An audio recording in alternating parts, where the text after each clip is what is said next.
My daughter-in-law slapped me and demanded my house keys. She never expected what happened next. The slap came so suddenly that for a moment, I didn't even feel the pain. I just stood there frozen, staring at the woman who had just raised her hand at me inside my own house. My daughter-in-law. Her eyes were burning with anger, her chest rising fast, and her voice shook as she shouted, "Give me the house keys. This house is mine now." That was the moment I realized something terrifying. The girl I had welcomed like my own daughter had turned into a stranger who wanted to erase me from my own life. But what she didn't know, what no one knew at that moment, was that this slap would change everything. Not just for her, for all of us. I am Shanadevi. I was 62 years old when this happened. This house, this small, old house with cracked walls and a noisy ceiling fan, was not just a building to me. It was my entire life. I lost my husband 20 years ago. He was a school teacher, a quiet man with kind eyes. When he died suddenly of a heart attack, the world became very loud and very empty at the same time. People say time heals everything. But time doesn't heal. It only teaches you how to live with the pain. I had one son, Rohit. He was my reason to wake up every morning. I raised him alone, worked in other people's houses, saved every rupee, skipped meals so he could eat properly. This house was built slowly, one brick at a time, one sacrifice at a time.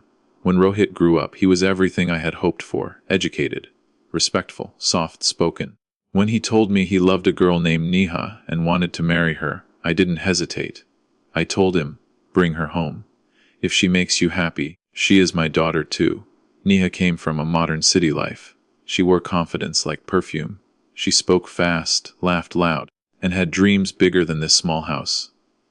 In the beginning, she touched my feet every morning, called me Ma, helped in the kitchen sometimes. I believed God had finally rewarded me. I was wrong. Change does not come suddenly. It comes quietly, like a crack in the wall that you ignore until the roof starts leaking. After marriage, Neha started changing. She didn't like the food I cooked. She didn't like how early I woke up. She didn't like my old furniture, my habits, my prayers. "This house feels suffocating," she once said loudly on the phone, making sure I could hear. Rohit tried to balance things. He was stuck between his wife and his mother. I saw the stress on his face, and it broke my heart. So I stayed quiet. Silence became my armor. Patience became my prayer. Then one evening, everything collapsed. Rohit had gone out of town for work. It was just Neha and me in the house. I was sitting in the living room, folding old clothes, when she walked in. She didn't say hello. She stood in front of me and said, "We need to talk." Her tone wasn't a request. It was a warning. She said the house was too old, that we should sell it, that she and Rohit deserved a better place. I told her calmly, "This house is in Rohit's name already. After me, it is his. Until then, let me live peacefully." That's when her face changed. She laughed, a cold, sharp laugh. "Why wait?" she said. "You're old anyway. You don't need such a big house." Before I could even process her words, her hand rose and slapped me. The sound echoed through the room. I tasted blood, and then she screamed, "Give me the keys." Now, my legs trembled, not from fear, from heartbreak. I looked at her, tears silently falling down my face, and asked softly, "Neha, what have I ever done to you?" She turned away like I was nothing. That night, I locked myself in my room and cried until morning. I didn't call Rohit. I didn't scream. I didn't fight. I did something else. I decided to wait, because life had taught me one thing. Time reveals the truth better than arguments ever can. When Rohit returned, Neha told him a different story. She said I insulted her, that I provoked her. Rohit looked confused, torn. I didn't defend myself. I simply said, "Beta, I trust God." Neha smiled that night, thinking she had won. What she didn't know was that this house held secrets.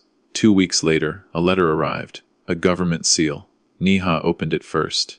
As she read it, her face went pale. The letter stated that the land this house stood on was being acquired for a new development project. The compensation amount was huge. Very huge. Neha's hands shook as she read further.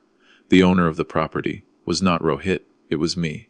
Years ago, I had transferred the house to Rohit only on paper for loan purposes. Legally, it still belonged to me. I had never mentioned it because I never imagined my own family would turn against me. Neha stormed into my room that night. Her voice cracked. Her confidence was gone. "Ma, we should talk," she said softly. I looked at her calmly. For the first time she looked scared. I said, "You asked for the keys. But you forgot one thing.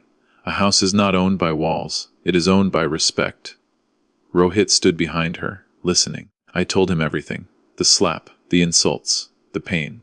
Rohit broke down. He apologized, crying like a child. Neha fell to her knees. She begged. But some apologies come too late. I told them the truth. I was not keeping the money. I had already decided to donate most of it to a school for underprivileged children and keep enough for a small, peaceful life.